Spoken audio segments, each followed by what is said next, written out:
When you decide to buy lights to use in your photography, you're taking a pretty big step because what you've decided to do is stop using available light and to create a light. And this means you're actually creating your scene, you're creating the photograph as opposed to just taking what's there.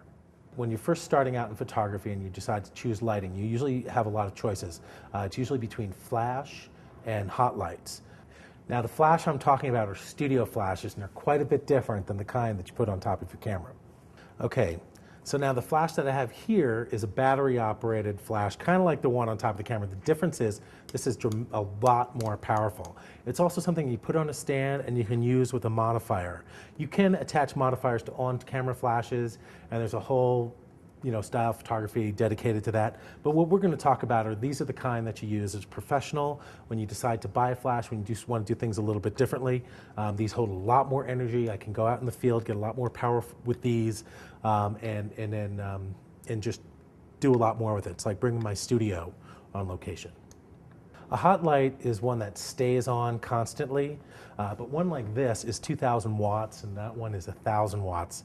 That's usually the minimum that you need to get lighting on a person in the studio. A flash is much cooler to operate, which is much more comfortable for your subjects than a hot light. And what I recommend is flash.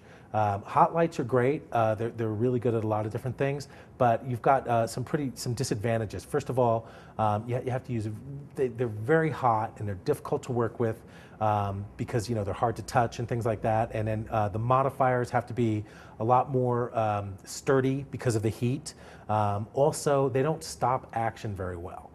For certain things, like usually when you're lighting homes and things like that, the hot lights are good, but when you're actually shooting people and objects and flashes, you can get a lot more energy, a lot more light energy out in a split second through the capacitors on a flash than you can with a hot light, and you don't have to extend your exposure times. You can do it in a quick, you get it all at once. And it's just a lot easier to work with. A lot of people are intimidated by flashes because you can't exactly see what's going on when you're shooting, but that's something you can get over very quickly, especially with new digital cameras that you can see what's going on in the back. So after you shut that, hit that shutter, you can see immediately what's going on and make your adjustments.